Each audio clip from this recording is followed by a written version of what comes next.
इकडे सोलापुरात भाजप कार्यकर्त्यांचेच भाजपच्या कार्यालयासमोर आंदोलन आज झालं। जिल्ह्यातल्या काँग्रेस राष्ट्रवादीच्या 4 माजी आमदारांच्या भाजपातल्या प्रवेशावरही नाराजी असल्याचं कळतंय।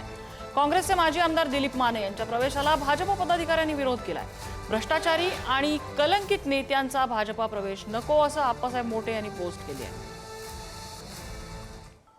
भारतीय जनता पक्षात प्रवेश करणाऱ्याचं सर्वांचंच स्वागत आहे। भारतीय जनता पक्ष गावात, तालुक्यात, जिल्ह्यात, राज्यात, देशात वाढला पाहिजे या भूमिकेचा मी नक्की आहे। परंतु हे करत असताना सर्वांनी एकमेकांनी विश्वासात एकमेकाला घेणं गरजेचं असतं।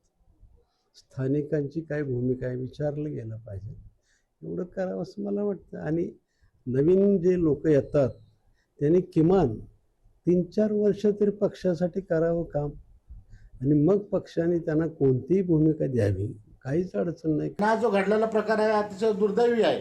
आज जे लोकांनी जे आंदोलन केलं मी आज तुमच्या माध्यमातून पाहिलं ते दुर्दैवाचं। मी एक भाजप कार्यकर्ता म्हणून तुम्हाला सांगतो, स्वच्छ प्रतिमाच्या नेत्यांना भारतीय जनता पार्टीमध्ये प्रवेश देण्यासाठी आमचा विरोध नाही आहे।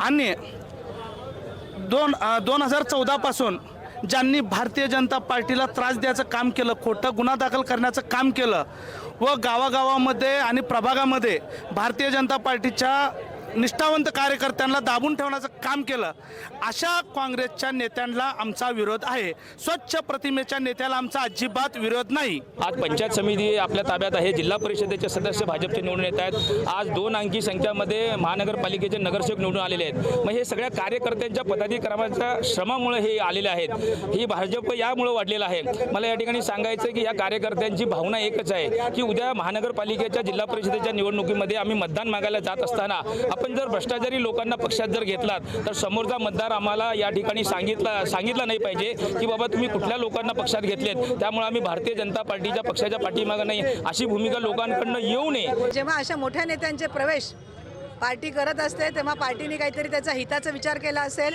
पार्टीने या संदर्भामध्ये काहीतरी बेरजेचं राजकारण केलेलं असेल।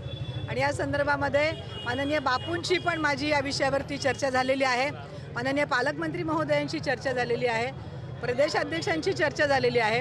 आणि प्रदेशाध्यक्षांनी बापूंची चर्चा करून या बाबतीमध्ये ते नक्की निर्णय घेतील। हे जे कार्यकर्त्यांनी आता निवेदन दिलेलं आहे, जे येणाऱ्या नेत्यांच्या विरोधामध्ये हे जे निवेदन दिलेलं आहे, त्यांच्या भावना प्रदेशाध्यक्षांपर्यंत आणि माननीय मुख्यमंत्र्यांच्यापर्यंत, पालकमंत्र्यांपर्यंत पोहोचवण्याचं काम मी नक्की करेन।